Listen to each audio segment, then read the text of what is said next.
कौन हो तुम? इस कदर नाजुक हो कि हाथ लगाने से बिखर जाती हो, और इस कदर मजबूत हो कि पर्वतों को चीर के नदियों की तरह गुजर जाती हो।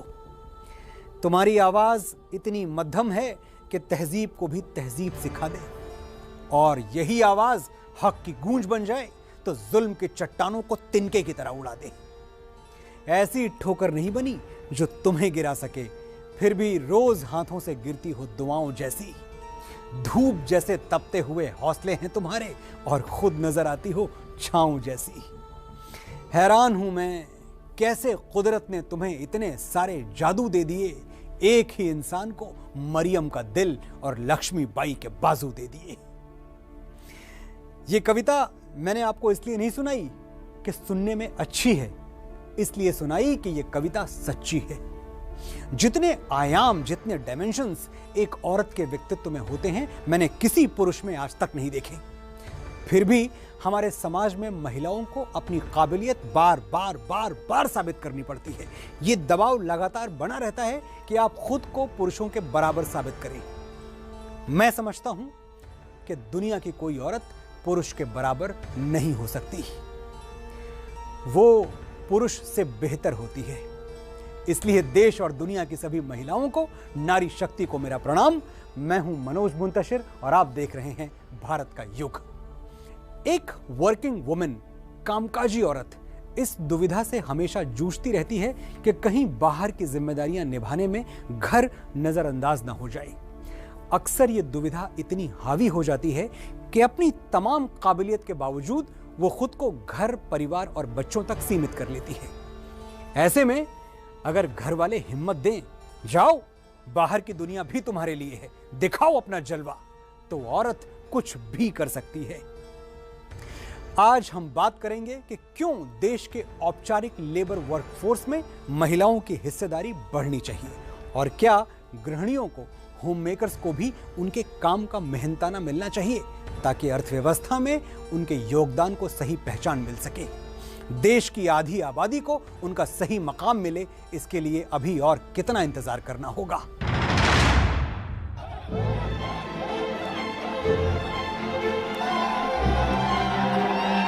नेशनल डिफेंस एकेडमी की पासिंग आउट परेड में अब तक सिर्फ लड़के ही हर साल हवा में अपनी टोपियां लहराते थे, लेकिन अब वो दिन दूर नहीं जब लड़कियां भी हवा में इसी तरह टोपियां लहराती हुई दिखेंगी। ये हैं हरियाणा के जींद के दालमवाला गांव की रहने वाली तमन्ना।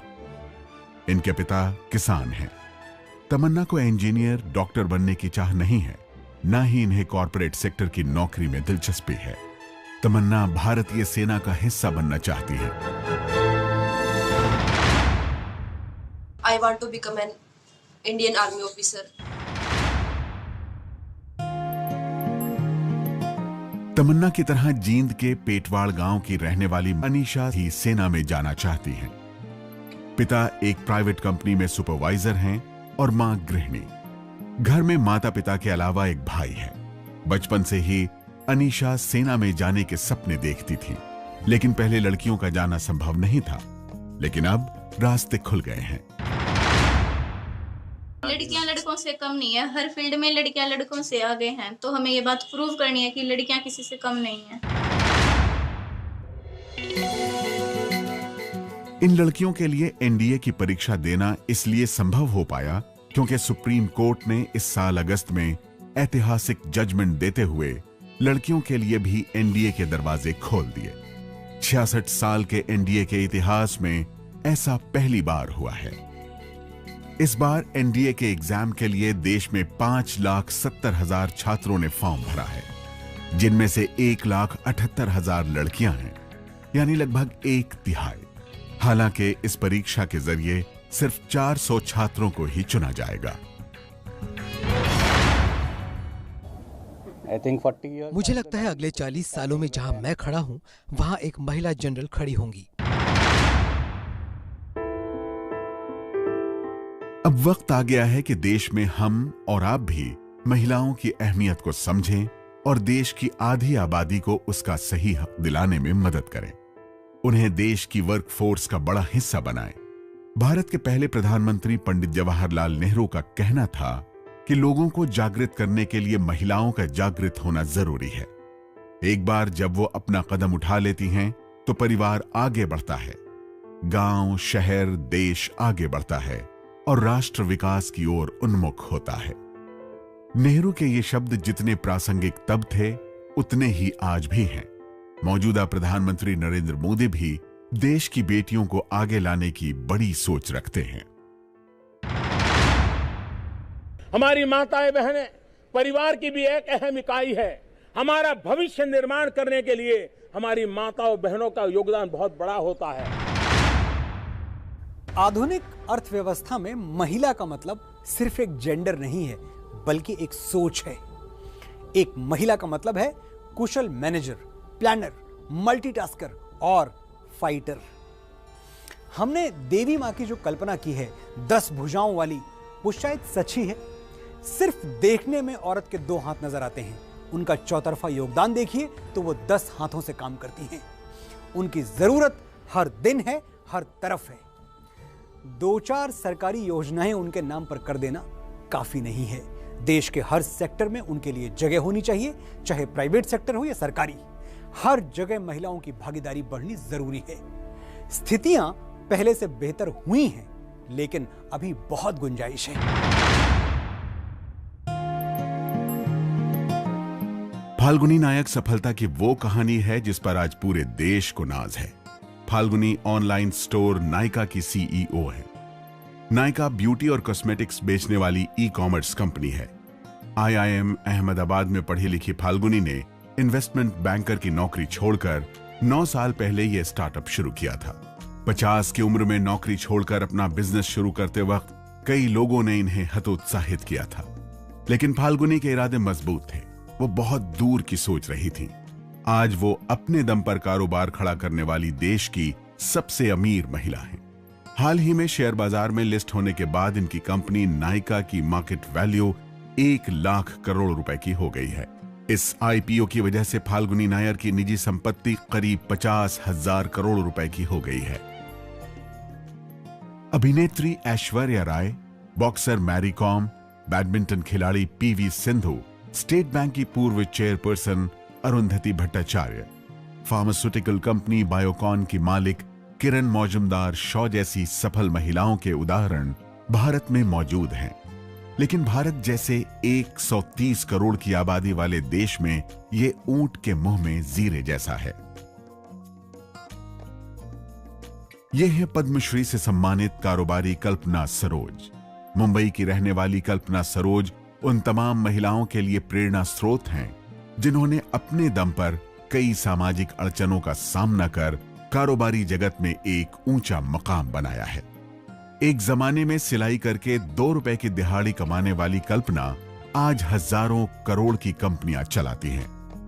कल्पना मुंबई और उसके आसपास करोड़ों रुपए का रियल एस्टेट का कारोबार करती हैं। उन्होंने कमानी ट्यूब लिमिटेड नाम की डूबती कंपनी को फिर से खड़ा किया और सैकड़ों लोगों को बेरोजगारी से बचाया। मैं स्टार्ट में घर से बाहर निकलती थी तो लोग थोड़ा सा ऐसे ताका झाकी करेंगे, अरे बाहर जा रही है, पता नहीं क्या कैसे। तो इस तरह का तो स्टार्टिंग में मुझे बहुत दुख होता था कि कैसे लोग हैं ये, हम अपना काम भी नहीं कर सकते और इनका कुछ अलग ही सोच चलता रहता है। हर महिला को अपनी जिम्मेदारी का एहसास है। हर महिला अपने आप में एक समझदार, अच्छी, और उसका भविष्य वो खुद जानती है। वो सब समझती है कि उसको क्या करना चाहिए, क्या नहीं करना चाहिए। लेकिन ये जो ताका झाकी करके लोग उसको कुछ गलत समझने की कोशिश करते हैं, मैं समझती हूँ कि ये बहुत गलत बात है। देश को एक मजबूत अर्थव्यवस्था बनाना है तो कल्पना सरोज की तरह हर सेक्टर में महिलाओं की भागीदारी बढ़ाना बहुत जरूरी है। फिलहाल आलम यह है कि देश की लेबर फोर्स में महिलाओं की हिस्सेदारी सिर्फ 25% है। इनमें से 90% महिलाएं अनौपचारिक रोजगार पर निर्भर हैं, जिसमें वेतन निर्धारित नहीं है। देश में आधी से ज्यादा महिलाएं स्कूल से आगे नहीं पढ़ पाती, इसलिए ज्यादातर महिलाओं को घर गृहस्थी के काम ही देखने पड़ते हैं। NSSO की 2019 की रिपोर्ट के मुताबिक देश में घर के काम में जुटी 15 से 59 साल की 92% महिलाओं को उनके काम का मेहनताना नहीं मिलता। वर्ल्ड बैंक की 2020 की रिपोर्ट के मुताबिक आर्थिक तौर पर महिलाओं को सशक्त बनाने के मामले में 190 देशों में भारत 117वें नंबर पर है। भारत इस मामले में सबसे कम विकसित देश जैसे रवांडा और लिसोटो जैसों से भी पीछे है। महिलाओं को शिक्षित इसलिए होना है ताकि वो अपने अधिकारों का सही इस्तेमाल कर सके, अपना भविष्य खुद तय कर सके। एजुकेशन अपने साथ लेकर के आती है एम्प्लॉयमेंट और एंटरप्रेन्योरशिप। एक किसान खेती करता है तो उसकी मेहनत का मोल उसकी फसल से लगाया जाता है, लेकिन वो पत्नी जो खेत पर रोटी लेकर भी आती है और फिर खेत में पति का हाथ भी बटाती है, उसके काम की कोई कीमत नहीं मानी जाती। एक बुनकर जुलाहा साड़ी बुनता है तो साड़ी की कीमत होती है, लेकिन उसके घर की औरतें धागे सुलझाती हैं, रंगाई में हाथ बटाती हैं और उनके काम की कोई कीमत नहीं। आपकी पत्नी, माँ या बेटी को घर की सफाई, सजावट, खाना पकाना, बच्चों की देखरेख जैसे बेहद जरूरी कामों का कोई वेतन नहीं मिलता, लेकिन इसी काम के लिए अगर आप किसी को सैलरी पर रख लें तो वही काम अर्थव्यवस्था का हिस्सा बन जाता है। दुनिया बदल रही है, वक्त आ गया है कि देश की सभी महिलाओं को अर्थव्यवस्था में उनकी सही जगह मिले।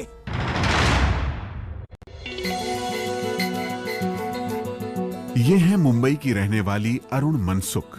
गृहिणी होने के साथ साथ ही अपने पति का हाथ बटाने के लिए घर से चॉकलेट और केक बनाने में उनकी मदद भी करती है। इसके अलावा घर वालों के लिए खाना बनाना, बच्चों की पढ़ाई पर नजर रखना, साफ सफाई करना जैसे काम भी इन्हीं के जिम्मे हैं। इतना काम करने के बावजूद भी इन्हें किसी तरह की कोई तनख्वाह नहीं मिलती। अरुण का मानना है कि एक गृहिणी को भी उनके काम का मूल्य मिलना चाहिए। 50 साल के बाद लेडीज बुढ़े हो जाती है, ये होता है, तो क्या उसको बेटा भी होता है, वो अपना लाइफ जीतने चाहता है, तो इनकम तो होती नहीं है, तो वो लेडीज लोग फिर बाद में दूसरी जगह पर मांगने का ये सब करने के बदले गवर्नमेंट ऐसा सिस्टम करनी चाहिए जो 50 साल के उम्र के बाद लेडीज को कुछ पैसा या इनकम देनी चाहिए, जैसे उनके लाइफ थोड़ा सुधर जाए। सवाल है कि गृहिणियों के काम का मूल्य कैसे निकाला जाए और यह कितना व्यवहारिक है। महिलाओं के किए गए अवैतनिक घरेलू श्रम यानी घर के काम का मूल्य निकालने के लिए 3 फॉर्मूले मौजूद हैं। Opportunity cost method, replacement cost method, input output cost method. पहले फॉर्मूले के मुताबिक अगर कोई महिला बाहर जाकर 50,000 रुपए कमा सकती है और उसके बावजूद वो घर के काम करती है तो उसके काम की कीमत 50,000 रुपए मानी जानी चाहिए। वहीं दूसरे फॉर्मूले के मुताबिक अगर एक महिला की जगह घर पर कोई और काम करता है तो जो खर्च उसकी सेवाएं लेने के बदले में होगा वही उस महिला के द्वारा किए गए काम का मूल्य होगा। इसी तरह तीसरे फॉर्मूले में एक महिला द्वारा घर पर किए गए काम की मार्केट वैल्यू निकाली जाती है, लेकिन इनमें से कोई भी फॉर्मूला भावनात्मक रूप से दी गई सेवाओं का सही मूल्य नहीं निकालता है।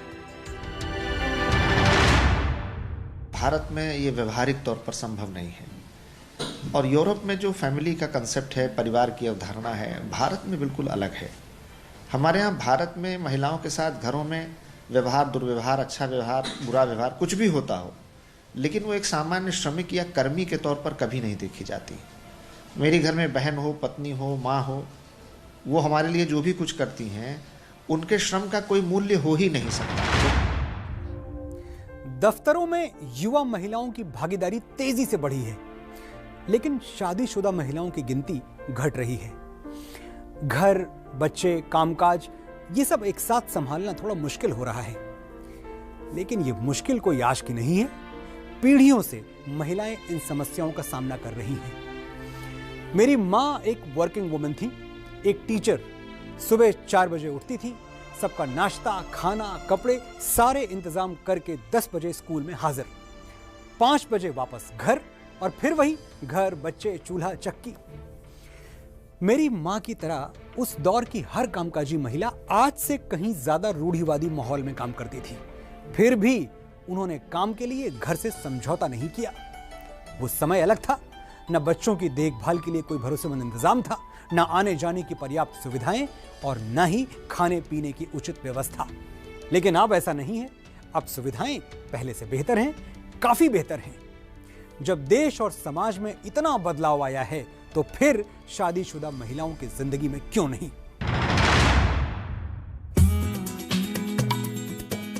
यह है नोएडा की रहने वाली 52 वर्षीय पूनम शर्मा। पूनम उन शादीशुदा महिलाओं में से हैं जिन्हें शादी की वजह से नौकरी छोड़नी पड़ी। पिछले कई सालों से ये पूरे समय से घर पर बच्चों और परिवार का ख्याल रखती हैं।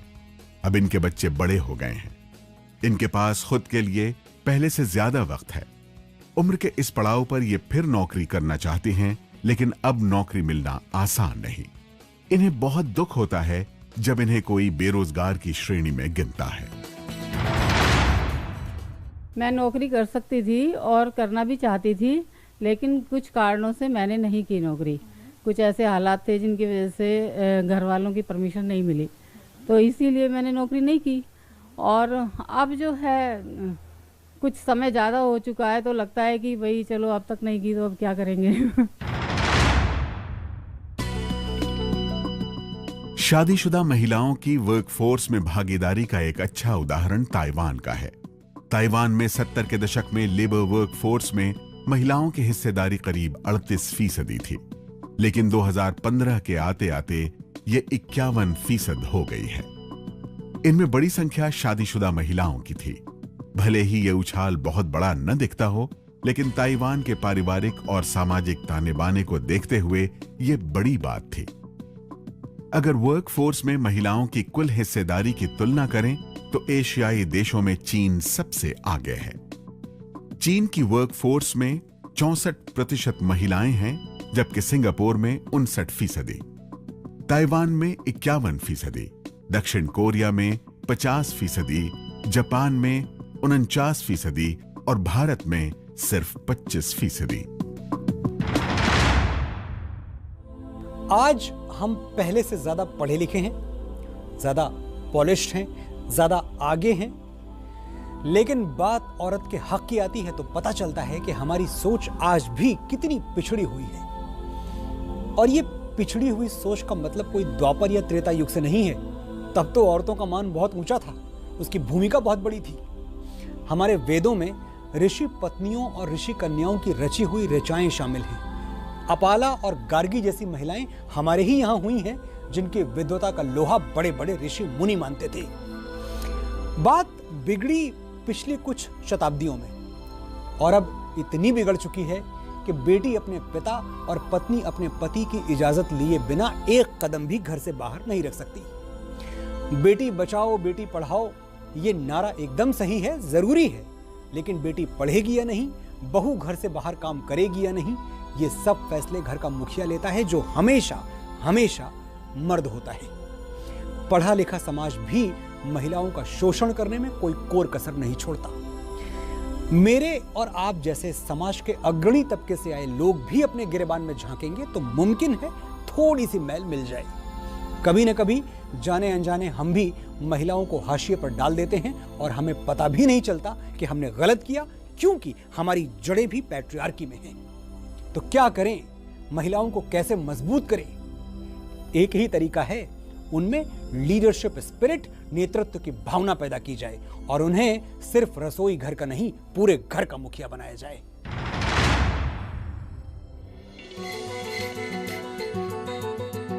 यह है छत्तीसगढ़ के भिलाई कुरुद गांव की रहने वाली गंगोत्री भांडे। गंगोत्री की शादी 2002 में राकेश भांडे से हुई थी। इनके परिवार में एक बेटी और 2 बेटे हैं। चूंकि पति अकेले पूरे परिवार का खर्च चलाने में सक्षम नहीं थे, इसलिए गंगोत्री भांडे को भी पति के साथ काम में जुटना पड़ा। पिछले 15 साल से ये अपने पति के साथ मिलकर चाय ब्रेड की दुकान चलाते हैं। गंगोत्री ने सिर्फ 5वीं क्लास तक की पढ़ाई की है, इसलिए कोई अच्छी नौकरी इन्हें नहीं मिल पाई। ज्यादा पढ़ाई लिखाई न कर पाने का इन्हें आज तक मलाल है। पढ़े रहते तो कहीं मिल जाता जॉब, कहीं भी नहीं पढ़े करके, और फिर जॉब में कहीं जाने नहीं देते हैं। पहले घर में थोड़ा सा तकलीफ था, माँ बीमार थी इसलिए, और पढ़ा रहे थे तो कोशिश नहीं किए पढ़ने का, खेलने में धुन रहे ज़्यादा। मेरा इतना इनकम नहीं है कि मैं किसी नौकर को रख सकूं। मैं और मेरी मिसेज जो है दोनों हम लोग यहाँ पर रोज़मर्रा की ज़िंदगी हम लोग गुजारते हैं। गंगोत्री की तरह भारतीय अर्थव्यवस्था को समृद्ध बनाने में महिलाएं कई मोर्चों पर सार्थक भूमिकाएं निभा रही हैं। आंगनबाड़ी में 16 लाख से अधिक महिलाएं कार्यरत हैं। महिलाएं केरल में कुदुम्बश्री से लेकर गुजरात में सेवा जैसे सेल्फ हेल्प ग्रुप चला रही हैं।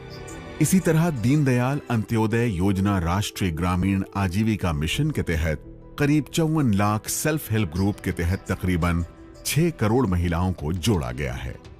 ऐसे समूहों और महिला उद्यमियों की संभावनाओं को पहचानते हुए सरकार ने वुमनिया सरकारी ई मार्केट प्लेस यानी GEM भी बनाया है ताकि महिला वर्कफोर्स को बढ़ावा मिल सके।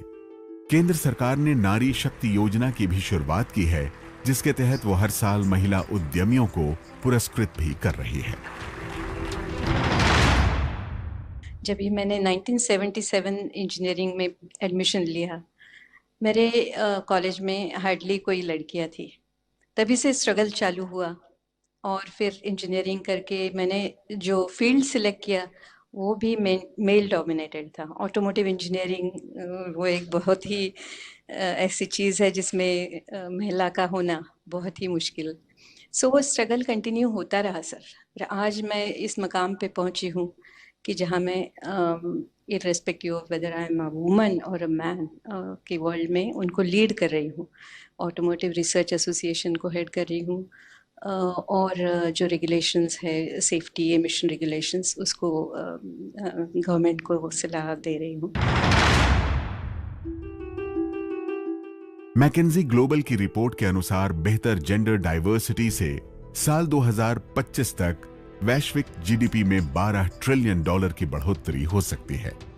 इसमें भारत $700 बिलियन का योगदान कर सकता है, जो पीएम मोदी के $5 ट्रिलियन की अर्थव्यवस्था के लक्ष्य का 1/3 होगा। यह है जयपुर की रहने वाली प्रियंका। प्रियंका जयपुर के जौहरी बाजार इलाके में एक सरकारी बैंक में काम करती हैं। रोज सुबह तय समय पर बैंक जाना और फिर 8-9 घंटे की नौकरी करना इनका रूटीन है। ये मानती हैं कि वर्कफोर्स में महिलाओं की भागीदारी बढ़ाने के लिए सरकार को प्राइवेट सेक्टर में ज्यादा महिलाओं को रोजगार देने वाले उद्योगों और कंपनियों को टैक्स में अलग से रियायत देनी चाहिए। जैसे कि हमारी प्राइवेट कंपनी जो है तो उनको गवर्नमेंट को वो उस चीज़ के लिए इनिशिएट कर सकें, उसके लिए उन्हें टैक्स में रिबेट दे सकते हैं महिलाओं के लिए। भारत में पुरुषों की तुलना में महिलाओं के लिए रोजगार के मौके तो कम हैं ही, दोनों के बीच वेतन का अंतर भी काफी बड़ा है। मार्च 2019 में प्रकाशित मॉन्स्टर सैलरी इंडेक्स के अनुसार देश में महिलाएं पुरुषों की तुलना में 19% कम कमाती हैं। सर्वेक्षण के मुताबिक 2018 में भारत में पुरुषों के लिए औसत प्रति घंटा वेतन 242 रुपए था, जबकि महिलाओं के लिए 196 रुपए, यानी पुरुषों ने महिलाओं की तुलना में 46 रुपए ज्यादा कमाए। कोरोना की वजह से हुए लॉकडाउन के दौरान पुरुष और महिलाएं दोनों की ही नौकरियां गईं, लेकिन सबसे बड़ी चोट महिलाओं पर पड़ी। वो इसलिए क्योंकि देश में ज्यादातर महिलाएं असंगठित क्षेत्र में काम करती हैं। लॉकडाउन में पुरुषों की जो नौकरियां गई थीं, उनमें से लगभग सभी को फिर से नौकरियां मिल चुकी हैं, जबकि नवंबर 2020 तक महिलाओं की सिर्फ 50% नौकरियां ही वापस आ पाई थीं। लॉकडाउन में बेरोजगार हुई महिलाओं से देश को करीब 16 लाख करोड़ रुपए का नुकसान हुआ है। Centre for monitoring Indian economy के मुताबिक मार्च 2021 तक देश में 40 करोड़ नौकरियों में महिलाओं की हिस्सेदारी सिर्फ 10% रह गई थी, यानी 4 करोड़ नौकरियां। कोरोना में ग्रामीण महिलाओं से ज्यादा शहरी महिलाओं की नौकरियों पर चोट पड़ी। देश में शहरी महिलाएं कुल रोजगार का लगभग 3% हिस्सा हैं। लेकिन महामारी की पहली लहर में कुल नौकरी का 39% नुकसान महिलाओं को हुआ, यानी 63 लाख नौकरियों के नुकसान में से शहरी महिलाओं को 24 लाख नौकरियों का नुकसान हुआ। महिलाओं को अर्थव्यवस्था में पुरुषों की बराबर भागीदारी दिलाने के लिए सरकार को साल 2025 तक अर्थव्यवस्था में 52 लाख करोड़ रुपए डालने होंगे। अगर सरकार ऐसा कर पाती है तो 2025 तक हमारी जीडीपी में 27% तक का उछाल आ सकता है।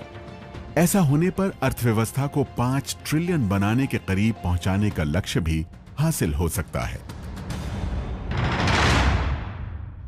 हाल में जो श्रम कानूनों में सुधार किया गया है, उनसे अब महिलाओं को भी वेतन से लेकर काम तक के वो सभी अधिकार दे दिए हैं जो पुरुषों के पास पहले से हैं।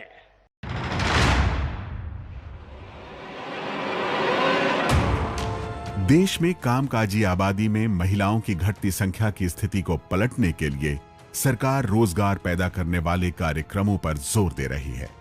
इसके लिए मनरेगा और मुद्रा जैसी योजनाओं में महिलाओं के लिए विशेष प्रावधान किए जा रहे हैं। इन्हें कौशल विकास और बालिका शिक्षा जैसे कार्यक्रमों के जरिए मदद दी जा रही है। हालांकि सामाजिक पहलुओं पर अभी भी उतना ध्यान नहीं दिया जा रहा है। भारत का युग में आगे देखिए। देश में महिलाओं की नौकरियां बढ़ाने का क्या है प्लान और कैसे महिलाओं को सुविधाएं देने से देश की जीडीपी में आएगा उछाल। एकदम हीमैन जैसा हो, फिट, मस्कुलर, और बाकी आधा कमजोर, पैरालाइज्ड, बेकार। अगर देश को शरीर मान लिया जाए तो औरत इस शरीर का आधा हिस्सा है। आधा हिस्सा कमजोर रहने दिया गया तो पूरा शरीर कमजोर रह जाएगा, डिसबैलेंस्ड और विकृत रह जाएगा। जब तक महिलाएं मजबूत नहीं होंगी, समाज मजबूत नहीं होगा। एक्सपर्ट्स का क्या कहना है, आइए सुनते हैं। अगर कंपनीज और गवर्नमेंट और what ever if they offer more flexible work schedule तो महिलाओं के लिए बेटर होगा, सो दैट वो वर्क और होम बैलेंस कर पाएं। सबसे बड़ी बात है कि जैसे अगर एजुकेशन से एम्प्लॉयमेंट मिलेगी तो एक ओवरऑल डेवलपमेंट, जिसको ग्रोथ इन जीडीपी कहते हैं, वो होगा। तो वर्क फ्रॉम होम एमएनसीज को, कंपनीज को, कॉर्पोरेट को और सरकार को बढ़ावा देना चाहिए to increase women participation workforce में। महिलाओं का नौकरी में पार्टिसिपेशन जब इंक्रीज हो जाता है, लेबर फोर्स में पार्टिसिपेशन जब इंक्रीज हो जाता है, तब every percentage increase in the labor force participation results in 0.3% rise in the GDP. आपने कभी एक बात नोट की है, जब भी हम ईश्वर की बात करते हैं, खुदा की बात करते हैं, तो उसे कैसे संबोधित करते हैं? भगवान सब देख रहा है, खुदा खैर करेगा। अपनी मर्जी से हमने ये मान लिया कि ईश्वर पुरुष है, देख रहा है, खुदा मर्द है, खैर करेगा। ये क्यों नहीं कहा कि भगवान सब देख रही है, खुदा खैर करेगी? क्योंकि हमारे अंदर पैट्रियार्की का आइडिया बहुत गहरे तक धंसा हुआ है।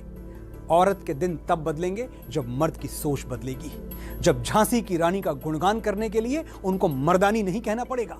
खूब लड़ी मर्दानी, वो तो झांसी वाली रानी थी। सरकारी बस में महिलाओं के लिए आरक्षित सीट पर न बैठकर जेंटलमैन बनना बड़ा आसान है। बात तो तब है जब आप घर की ड्राइविंग सीट पर औरत को बिठाएं, उसकी समझबूझ और बुद्धि विवेक पर विश्वास दिखाएं। उम्मीद करता हूं एक दिन ऐसा ही होगा, क्योंकि ऐसा ही होना चाहिए। अगले हफ्ते फिर लौटूंगा भारत का युग लेकर। मनोज मुंतशिर को आज्ञा दीजिए। नमस्कार।